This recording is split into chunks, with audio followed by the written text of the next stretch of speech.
too often we tell our students, you can't subtract a bigger number from a smaller one. Well, that's just not true. You can do that.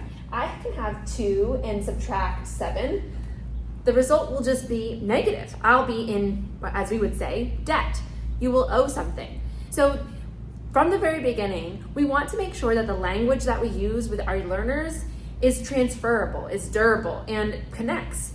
We don't want to create misconceptions later on. Even if you are a teacher who teaches preschool, kinder, first grade, we know that these are the most important years for our students to lay a sturdy foundation.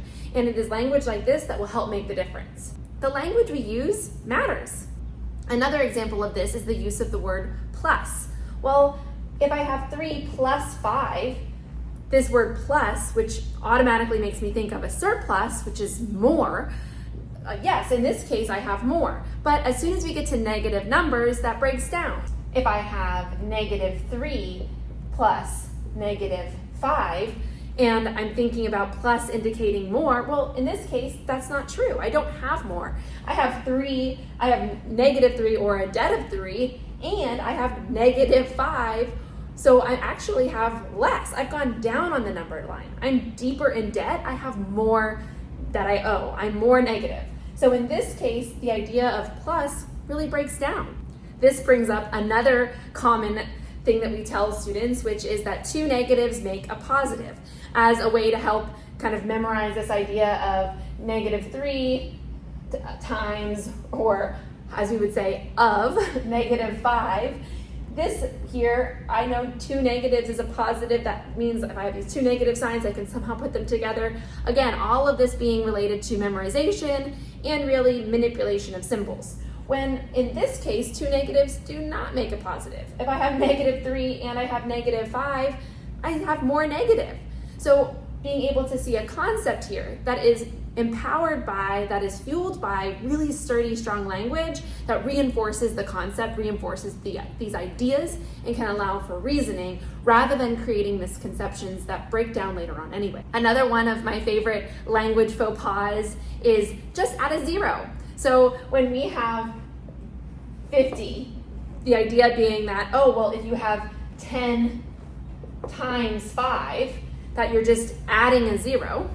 Well, that's actually not true. If I have 5 and I add a 0, well, that doesn't equal 50.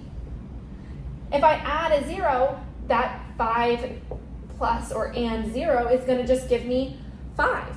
Again, our language there, the lack of precision can lead to misconceptions later on. Furthermore, as we connect and go to different number forms, if I have 1/5, if I'm just saying I'm adding a 0, well, that's not true, because if I do 1/5 of 10, that gives me 2. I haven't added a 0. Or if I'm doing 10 times as much of this value, 25 hundredths, and I have 10 of that, I'm not adding a 0. I have 2 and 5 tenths. So we can see from these examples that the idea of adding 0 when I have whole number counts seems to visually work. But really that can create a misconception later on. And so we want to use this more precise language, and again, helping students see, oh, you're noticing something. You're noticing that there seems to be appearing this 0. If I had 50 and I did 10 of that, then I have this 500, and seemingly it does look like there's a 0 being added. But we want to then press back on that. You're noticing something. That's 10 times as much. That we can lean into this idea that that's what that actually means. What's actually happening is you have 10 times that value. A great article that we often reference is 13 Rules That Expire. We'll put the link in our description below. We love that article, and it helps to kind of further expand on some of the thoughts behind kind of precise language that we would agree with. So in this series, we're going to be breaking down the language shifts that we've made in our classrooms and give you those ideas so that you can impact your own classroom for tomorrow. Language is the Number Lab's #1 model for thinking, because we're interested in learning for the long view.